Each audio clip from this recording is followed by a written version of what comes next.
잠언 24장 8절 9절입니다. 악행하기를 꾀하는 자를 일컬어 사악한 자라 하느니라.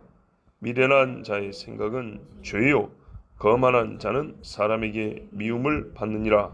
아멘. 악을 행한다. 우리가 악을 행하지 않는 사람은 없지요. 그런데요, 악행하기를 꾀하는 것은 또 좀 다릅니다. 악행하기를 꾀한다는 것은 악인 줄 알고 그것을 계획하는 겁니다. 계획. 사람이 살면서 죄인이라 본래 악을 행할 수밖에 없다는 거하고, 어떤 일을 계획할 때 악을 목적으로 계획하고, 또 목적은 악하지 않다 하더라도 그 방식을 악한 것을 전혀 문제 삼지 아니하고 계획한다. 거기에 더나 어떤 사람은 항상 악한 방식으로 먼저 계획을 세운다. 배가 고프다, 밥을 좀 먹어야겠다 할 때에 어디 일할 데 없는가 하고 첫 번째로 생각하는 게 누구 거 뺏을 것 없는가, 뺏어 먹을 것 없는가를 항상 제일 먼저 떠올리잖아요. 우리 같이 일을 할 때 계획을 말해보라, 혹은 뭐 자연스럽게 주고받는 대화 속에 항상 1번으로 다른 사람 하는데 꼭 이 사람은 악한 방식으로 먼저 얘기를 하거나 편법을 쓰거나 비정상적인 방식을 먼저 말하는 사람이 있어요. 그런데 그 사람 항상 그래요. 가까이 하면 안 됩니다. 사람이 선한 방식, 정당한 방식으로 주어진 일을 수행하려고 준비하는 것이 일반적입니다. 그런데 악한 목적을 가지거나 또 비윤리적이고 불법적인 방식을 거리낌 없이 사용하는 사람이 있어요. 그 사람은 여러 유형 중에 한 사람이라고 생각하면 안 돼요. 다양한 사람 중에 한 사람을 생각하면 안 돼요. 어제 그랬죠. 다양성은 정법 안에서 허용되는 거라고요. 이 선을 넘어가면 불법이 된다고요. 불법은 다양성을 인정해 주면 안 됩니다. 원래 사람 죽이는 걸 좋아하는 사람도 있는 거예요. 그럴 거예요? 아니죠. 고추장을 좋아하냐 된장을 좋아하냐는 사람이 먹을 수 있는 음식 안에 들어있는 거예요. 그건 다양한 거예요. 콩국수를 설탕을 넣어서 먹을 거냐 소금을 넣어서 먹을 거냐, 건강에 뭐가 좀 더 좋으냐 안 좋으냐 차이 있을 뿐이지 그게 죄는 아니란 말이죠. 그러니까 지방마다 특색 있는 음식이 있고 그 다양한 음식을 맛볼 수 있는 거죠. 그런데 청산가리 타가지고 된장국 끓일 거예요? 그 다양한 겁니까? 아니죠. 콩국수에다가 농약 뿌려가지고 먹을 거예요? 아니죠. 그거는 불법이 되는 거예요. 그거는 악한 짓이고 바보 같은 짓이라고요. 이런 걸 다양성이라고 인정해주면 안 돼요. 이 세상에 참 못된 게 다양성에 한계가 없어요. 한계가. 자, 항상 이 선을 넘어가는 방식을 추구하고 아무렇지도 않게 말하는 사람이 있어요. 아무렇지도 않게. 다 그러는 거예요. 라든지 뭐 별 문제 없다고 그냥 그렇게 넘어가든지. 그런데 누가 반대로 자기한테 그러면 큰일 납니다. 예. 이런 악한 사람은 굉장히 이기적이란 말이에요. 이기적이라서 남에게 해를 끼치는 것은 문제 삼지 않은 거예요. 반대로 꼭 반대로 나에게 문제가 생기면 크게 문제를 삼죠. 이런 사람 어떻게 부르냐? 여러분, 부르는 이름이 있어요. 나쁜 놈이에요. 예. 성경은 아주 쉽게 가르쳐 줍니다. 이런 인간은 성경에서 하나님이 다양한 어떤, 그러니까는 일반적인 사람을 가리키는 용어, 호칭이 아니라 사악한 자, 사특한 자, 교활한 자, 그렇게 부른다 했어요. 하나님이 그렇게 불러요. 하나님이 사람을 똑같이 다 사랑하는 내 자녀 이렇게 안 부릅니다. 예, 멸망의 자식이라고 부르기도 하고 불법의 아들이라고 부르기도 하고 너 벨리알의 아들이여 이렇게 부르기도 하고 음녀여 이렇게 부르기도 합니다. 근데 마음에 악을 행하는 것을 꾀하며 살아가는 자는 하나님이 사특한 자라 하느니라, 사악한 자라 하느니라. 사울 왕이요 다윗을 죽일 생각만 합니다. 왕이 할 일이 얼마나 많습니까?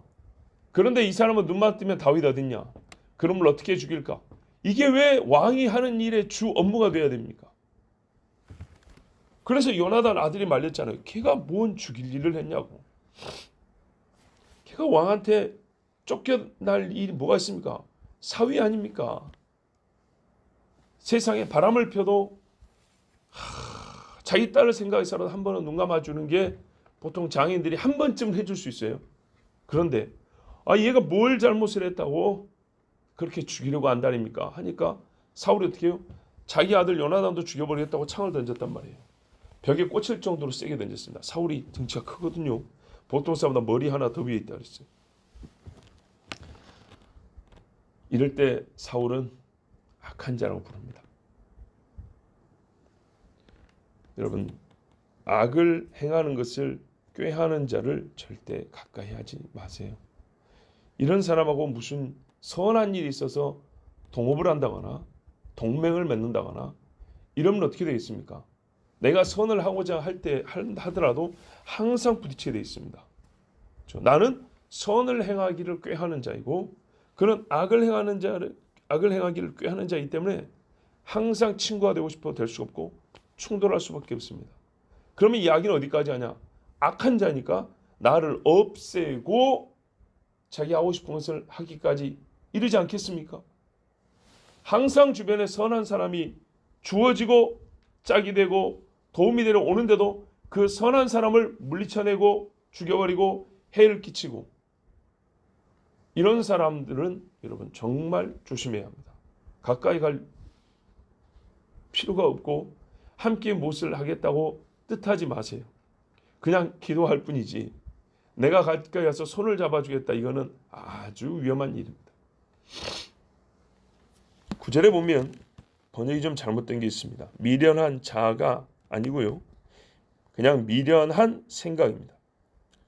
미련한 자가 100% 죄만 생각하는 건 아니죠. 또 그렇죠. 100% 죄만 생각하는 건 아닙니다. 그래서 미련한 생각은 죄요입니다. 악한 생각은 죄요입니다. 우리가 8절을 보면 악을 행하기를 꾀하는 자는 사악한 자 이렇게 했죠. 8절에 악을 행하는 생각은 죄요 이렇게 말하는 겁니다.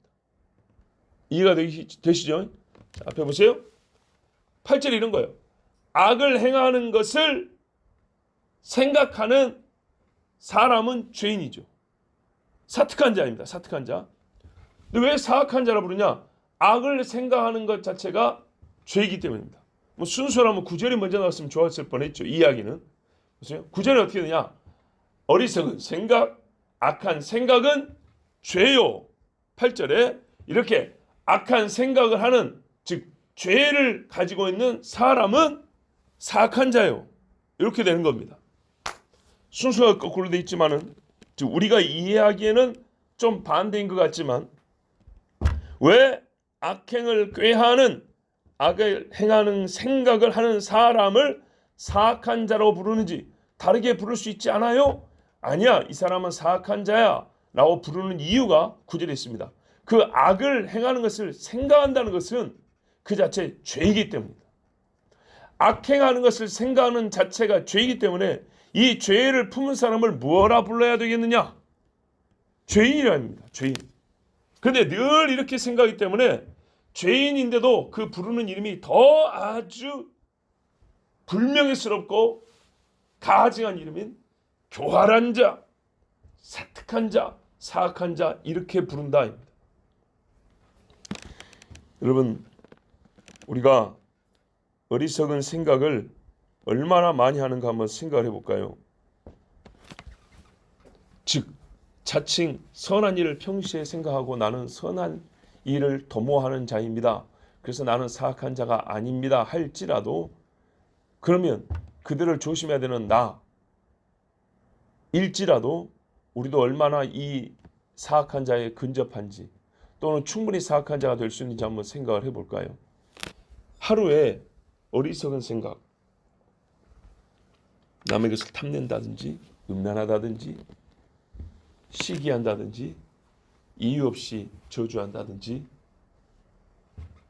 상상하여 적을 만든다든지 게으르고 어떻게 하면 일하지 않고 먹어볼까라든지 뭐 등등등 어리석고 미련한 생각 참 많죠. 하루에 몇 번씩이나 한다고 생각하세요. 제일 좋은 마음으로 선한 마음으로 사는 날 기준으로 해서 하루에 한 5번 한다 할까요? 너무 많습니까?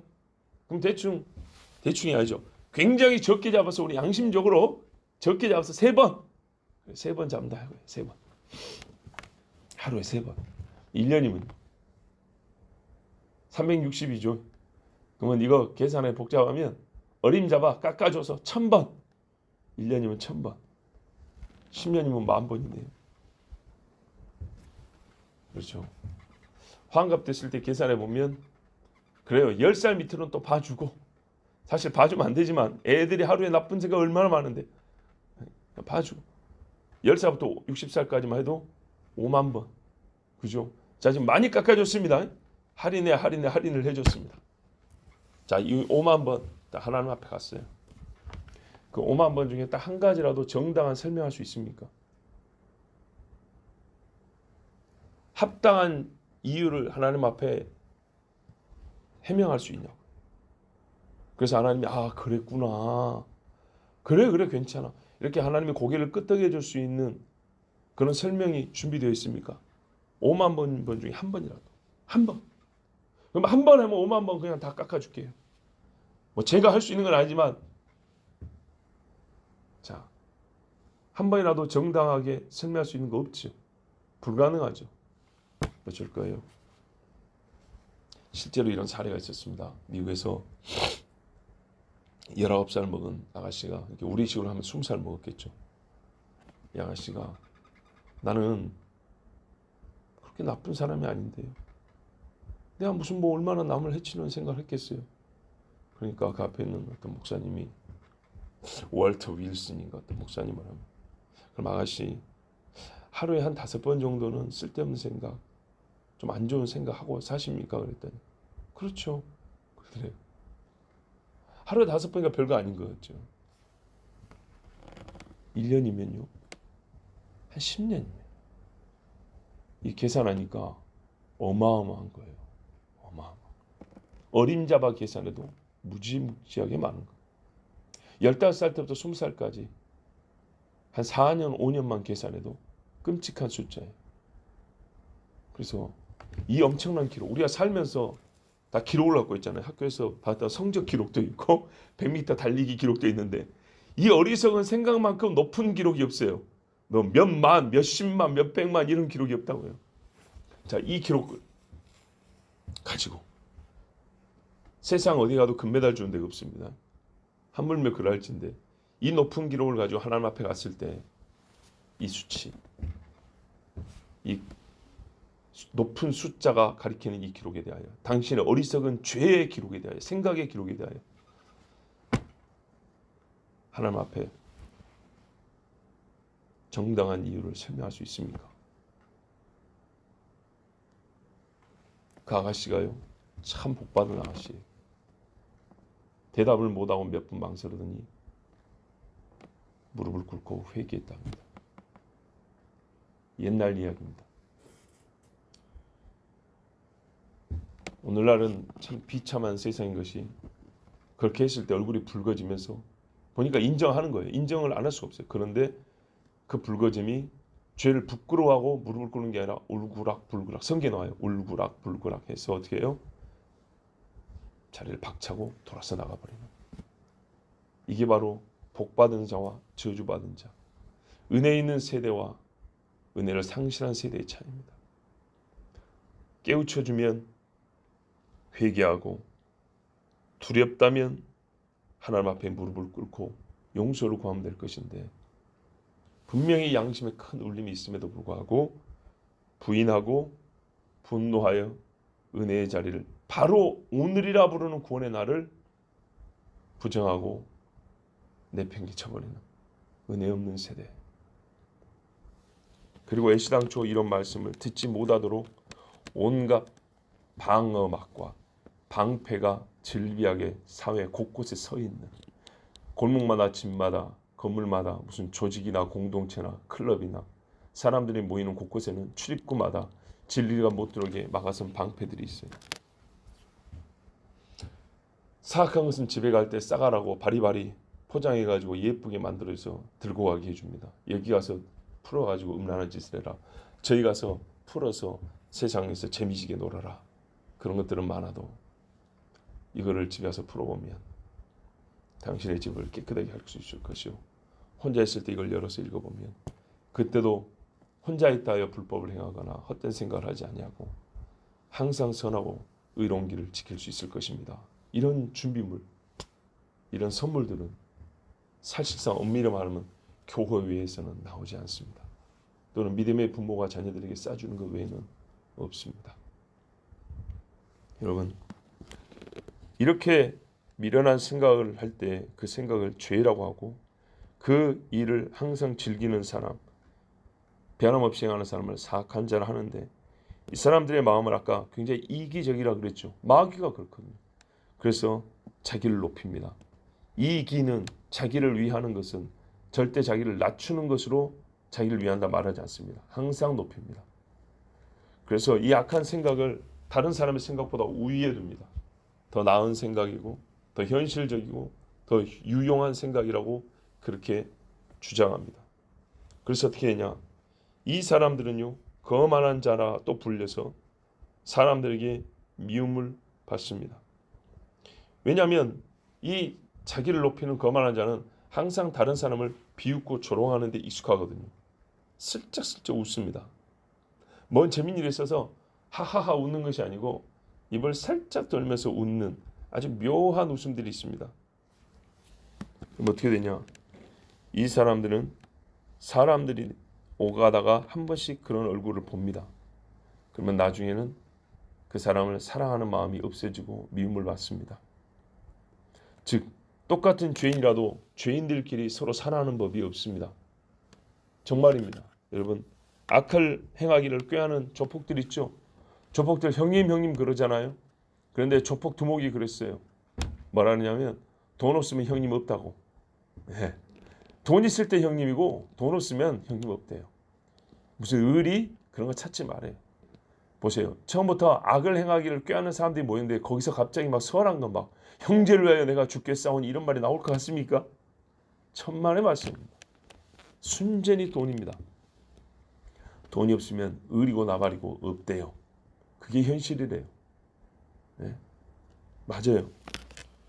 악을 행하기를 꾀하는 사악한 자들이 모여 있는데 거기서 어떻게 겸손과 사랑과 신뢰가 있을 수 있겠습니까?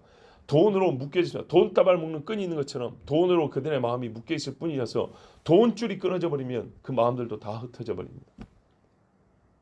그리고 서로 미워합니다. 돈 주는 데로 가서 예전에 형이라고 불렀던 사람을 죽이려고 이를 갑니다. 이 거만한 자들은 서로가 이렇게 미움을 받고 미워하며 삽니다. 정치인들도 보세요. 왜 철새 정치인이 나오죠? 전부 다 자기를 위하여죠. 그죠? 자기를 위하여고 그 말은 뭐예요? 예전에 한 팀이었던 사람들을 전혀 사랑하지 않는다는 얘기입니다. 애시당초 그렇게 묶여지지 않았다는 겁니다. 자, 그래서 사람들 눈에 저 사람은 참 싫다 이런 마음을 갖게 하는데 자, 아까 우리 숫자 계산하는 것처럼 하나님 앞에 한번 생각해 보죠. 남들 위해서 다른 사람을 조롱하고 무시했던 그 마음, 그런 사람이 과연 하나님 앞에 섰을 때 자기 생각에 대하여 하나도 해명할 수가 없는데 하나님이 예쁘다, 잘했다 그렇게 칭찬하실까요? 전혀 그렇지 않습니다. 하나님도 그를 미워합니다. 나는 에서를 미워하였다 그랬습니다. 예. 왜냐하면 아브라함과 이삭과 야곱이 한 집에 살았기 때문에 에서와 야곱도 그렇게 같이 살았다고요. 처음. 그럼 생각을 해보세요. 아브라함이 똑같이 야곱이 15살 때까지 아브라함하고 살았거든요. 나이 계산은 그래요. 그럼 에서도 쌍둥이니까 똑같죠. 근데 이게 15살이면 얘나 같으면 장가갈 나이입니다. 그렇죠? 그러면 말이죠. 하나님의 나라, 아브라함이 보고 있는 우리의 메시아, 하나님이 이 땅에 보내주실 구원자에 대한 소망을 충분히 가질 수 있는데 에서는 전혀 생각이 없는 거예요. 아무런 뜻이 없어요. 그리고 그 약속의 말씀을 항상 귀 등으로 듣고 튕겨내버리는 그런 사람이에요. 그랬을 때 이 사람이 할아버지 이삭과 증조부 아브라함에게 야곱만큼 사랑을 받을 수 있었을까? 아니다. 할아버지가 아니죠. 제가 잘못 말했죠. 아버지 이삭과 할아버지 아브라함에게 사랑을 많이 받을 수 있었을까요? 받기 어렵죠. 근데 이삭은 에서를 또 사랑했다고 그랬습니다. 그런데 나중에 뭐라 그랬냐? 이 생각이 하나님 앞에 잘못되었습니다라고 그가 인정을 했습니다. 그가 축복을 야곱에게 했죠. 야곱이 속였기 때문에 취소할 수 있는데 취소하지 않았습니다. 그리고 창세에 보면 하나님께서 이렇게 하셨다. 결국 하나님이 하신 일이 옳다라고 인정하고 에서에게는 야곱에게 한 축복을 너에게 2번 해줄 수는 없다. 그래서 에서가 얼마나 울고 또 동생을 죽이려고 하지 않았습니까? 여러분, 하나님 앞에 거만한 마음들, 하나님의 약속과 은혜를 저버리는 마음은 미움을 받습니다. 그리고 이 사람은 어떻게 됩니까? 성경에 보니까 교만한 자, 거만한 자는 패망의 선봉이요 넘어짐의 앞잡이라고 했어요. 선봉은 뭐냐면요, 전쟁할 때 군인들이 막 행군하잖아요. 맨 앞에 선 사람을 선봉이라고 합니다. 그러니까요, 멸망하는 사람들이 줄지어 갈 때 맨 앞에 선 사람이란 말이에요. 그리고 멸망하는 사람들 중에 그냥 맨 앞에 선 게 아니라 맨 앞에서 끌고 가죠. 그죠? 앞선 사람 뒤따라가죠.